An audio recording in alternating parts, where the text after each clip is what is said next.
Hi, Black Cat Recapped here. Today, I'm going to explain a comedy crime movie named The Family. A guy named Rocco, who works for the Mafia, kills an Italian family of 4 without any warning, thinking they were the Manzioni family. He even chops off the dad's finger and sends it to the Mafia boss, Don Lucchese, who's in jail. But when they check the fingerprints, they find out that Rocco killed the wrong family. So, he gets told to keep searching. The actual Manzioni family is moving from the United States to live in Normandy, France, thanks to the FBI's Witness Protection Plan. In the family, there's the dad, Giovanni, who used to be a mafia boss, his wife Maggie, their kids Belle and Warren, and their dog named Malavita. They keep moving and using different names because of Don Lucchese. A long time ago, he tried to kill Giovanni because they were rival mafia bosses. Giovanni fought back by informing the police about Lucchese's crimes, which got him sent to prison. Now, Lucchese's gang is always searching for Giovanni to get back at him for what he did. When the family gets to their new house in the middle of the night, Giovanni gets things running again, like the electricity and a fire. He pretends to be checking out the property, but actually, he secretly takes a body from his car's trunk and buries it in the backyard. The next morning, the family gets ready to begin their new life. Maggie goes into town to explore and find out if there are any exciting things to do or see. Sadly, her worries come true when she talks to a waitress at a cafe.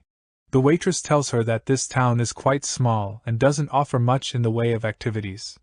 After her disappointing visit to the cafe, Maggie goes to the convenience store to buy groceries. While there, she overhears the clerk and some customers insulting Americans, thinking Maggie won't understand because they're speaking in French. This makes her really angry. In her fury, she grabs some alcohol and a gas tank from the shelves, tosses them into the storeroom, and then lights a match before throwing it inside. After setting up her plan at the convenience store, Maggie pays for her groceries in a hurry and leaves just before her trap goes off.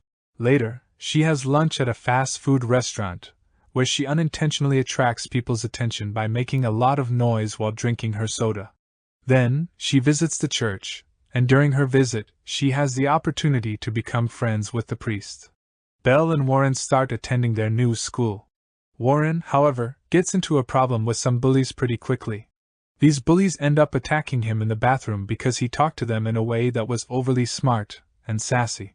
During lunch, Warren shares all the information he's gathered about the people at school with his sister. He's planning to create a small group that's kind of like a mafia at school. After school ends, Belle begins to walk back home, but a car with 4 teenage boys inside starts following her, and they ask her to hang out with them. Initially, Belle declines their offer, but later on, she finds herself lost in town and decides it might be a good idea to accept the ride. However, the boys don't take her home. Instead, they bring her to a place by the lake where teenagers often hang out. Belle requests that they take her home, but the leader insists she stays and starts making inappropriate comments while touching her dress strap. Belle refuses to tolerate this behavior, so she goes back to the car, grabs a tennis racket, and uses it to defend herself by hitting the boy. She firmly tells the others to treat women with respect. After dealing with the situation, Belle takes the boy's car and drives it back to their home. In the meantime, Giovanni, who isn't supposed to smoke, goes to the property gate for a cigarette. He soon realizes that there are FBI agents concealed nearby, watching him. Concerned, he decides to return inside and investigate the glass garden shed. After sorting through various items, Giovanni discovers a typewriter, which surprisingly still works. He believes it's the right time to start writing his memoir, recounting how he assumed control of the family business that was initiated by his grandfather many years ago. During a break from writing, Giovanni meets his neighbor, and when asked about his occupation, he invents a story about being a writer. Later that evening, as the family sits down for dinner, they are visited by Robert Stansfield, the FBI agent who is overseeing their case. Agent Stansfield approves of Giovanni's writer story and asks about a missing shop owner. Giovanni denies any knowledge, even though he's the one who killed the shop owner for selling him frozen seafood, which was in his car trunk when he arrived. Stansfield cautions Giovanni to stay out of trouble and mentions that FBI agents DeSicco and Mimo will be keeping an eye on him from a house across the street. Afterward, Giovanni joins his wife in bed and has a nightmare about a barbecue party he organized many years ago, which was the event when Lucchese had planned to make his move against him. The next day, Giovanni becomes engrossed in his writing, and Maggie wants to know what he's working on. She becomes quite alarmed when she finds out it's a memoir because she realizes that this could put their safety in jeopardy. Maggie then quickly takes a tray of food she has prepared for Di Sicco and Mimo and heads out to deliver it to them. She asks Giovanni to check the tap water because it's coming out brown, and the plumber she called hasn't shown up yet. At school, Warren is starting to build connections with certain individuals, using information and stolen items to persuade them to join his group. On the other hand, Belle had to get into a physical altercation with a girl who had taken her pencil case. She also notices a good-looking guy in the cafeteria, and Warren informs her that he's Henri, a college student serving as a substitute teacher for their math class. Since many girls in the school are interested in Henri, Belle realizes she'll face fierce competition. However, she comes up with a plan. After class, she approaches Henri and requests private math lessons, which he agrees to. Meanwhile, Warren encounters his bullies outside the school and, with the assistance of the contacts he's established, manages to defeat them all. Back at the house, the plumber arrives more than 40 minutes late, which annoys Giovanni. His frustration escalates when the plumber suggests changing all the pipes in the house, which Giovanni believes is unnecessary. This leads Giovanni to get into a physical altercation with the plumber, using tools he finds in the basement. He then places the injured plumber in his own van and drives him to the hospital. At the hospital, the doctor is puzzled by the numerous fractures in the man's body and finds it hard to believe they resulted from a simple fall down the stairs. As Rocco tracks down the family of the seafood shop owner and takes their lives because they can't provide information about Giovanni, he continues to work on his memoir. In it, he reflects on how he used to be a protector of his old neighborhood in Brooklyn, taking care of things there. When the weekend arrives, the family hosts a barbecue party and invites all the neighbors, although they aren't very enthusiastic about the idea. Stansfield had insisted on this so they could better integrate themselves into the community. Warren arrives with a bunch of soda bottles and advises his mother to stop making French food, insisting on American dishes because that's what the neighbors are likely expecting. The only person missing from the gathering is Giovanni, whom Belle discovers in the garden shed. Writing his life story has led him to reflect on his actions, and he's come to regret not being a better father to his children and putting them in difficult situations. However, Belle disagrees with him and tells him that she considers him the best dad in the world. Now in a more cheerful mood, Giovanni joins the party. However, his good spirits are short-lived when the neighbors attempt to teach him how to start a grill fire. Giovanni becomes irritated and envisions various ways to retaliate against them for their rudeness. Fortunately, before he can act on these thoughts, he's interrupted by the arrival of Stansfield. The two men have a private conversation, during which Stansfield explains that there are concerns in the White House about the book Giovanni is writing. They fear it could lead to problems for many people. Giovanni reassures Stansfield that he's writing the memoir for his personal reflection and has no intention of making it public. The next day, Giovanni visits the mayor to address the issue of brown water. Unfortunately, the mayor doesn't have a solution to offer. Giovanni envisions a confrontation, but he chooses not to create any trouble. He leaves the office without causing any problems. Following this, Giovanni goes to the water company and learns that the water arrives at their reserves already contaminated. A worker there provides a hint, suggesting the cause might be a nearby fertilizer factory. Giovanni proceeds to visit the factory but encounters an uncooperative and impolite boss. In response, Giovanni takes drastic action, restraining the boss to the back of his car and dragging him along until he's willing to confess. The man provides Giovanni with the information needed to locate the turbine that must be deactivated for clean water. Meanwhile, at school, Warren forgets to write something for the school paper as he had pledged. With only 5 minutes left to submit, he resorts to quoting Lucchese from the time he first encountered him as a boy.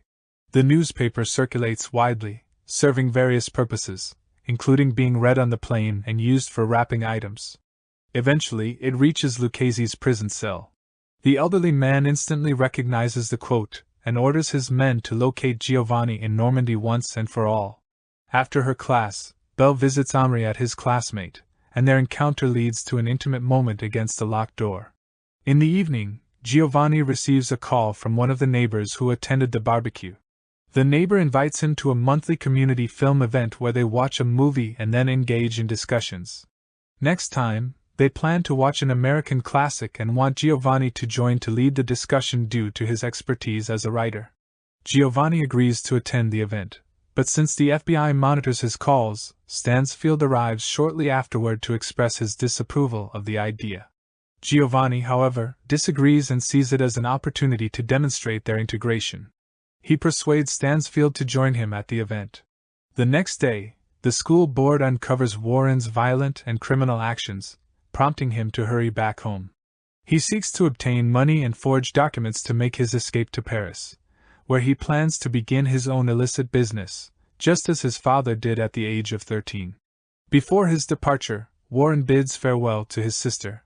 She's feeling down because she has developed strong feelings for Henri, but for him, it was just a casual relationship, and now that he has graduated, he is moving to Paris as well. Giovanni leaves a doll on his seat to mislead the FBI into believing that he is present. He then discreetly exits the house and proceeds to plant a bomb on the turbine, causing the water discoloration. After taking care of the water turbine, Giovanni meets with Stansfield, and they attend the film event together. It turns out they'll be watching Goodfellas. Stansfield is even more concerned about the situation, but Giovanni suggests that leaving before the movie starts would be even more suspicious, so they stay to watch.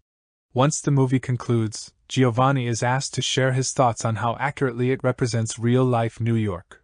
However, Giovanni can't contain himself any longer and starts recounting stories from his past life as a mafia boss. The audience assumes these stories are fictional, not realizing their authenticity. Stansfield remains disapproving of Giovanni's actions, considering him to be out of control. He decides to call Sicko and Mimo, instructing them to gather the family and initiate Plan B. Meanwhile, Warren is at the train station, preparing to depart for Paris, and Belle is on the roof of a house, threatening to harm herself if Henri doesn't reconsider their relationship. Just as both siblings spot a group of mafia hitmen arriving in town, they realize the danger and promptly head back to their house to warn their parents. This urgency intensifies when Warren tries to call his parents but receives no response, as Maggie couldn't reach the phone in time. The hitmen carry out a brutal attack at the police station, eliminating everyone inside, and use their records to locate Giovanni's address. As Maggie, Sicko, and Mimo inquire about the whereabouts of their children since they are not at home, a sudden explosion rocks the city. This explosion was part of Giovanni's plan, set to go off during the film event to serve as his alibi. Stansfield drives Giovanni back to his house, and as he drops him off, he advises Giovanni to stay inside while he goes to communicate with the police. Maggie is eager to get back home, but the moment she steps outside, she spots the enigmatic men in black. Alarmed, she hurries back inside the house along with Sicko and Mimo. Inside, she attempts to call her husband, but Giovanni is not answering the phone.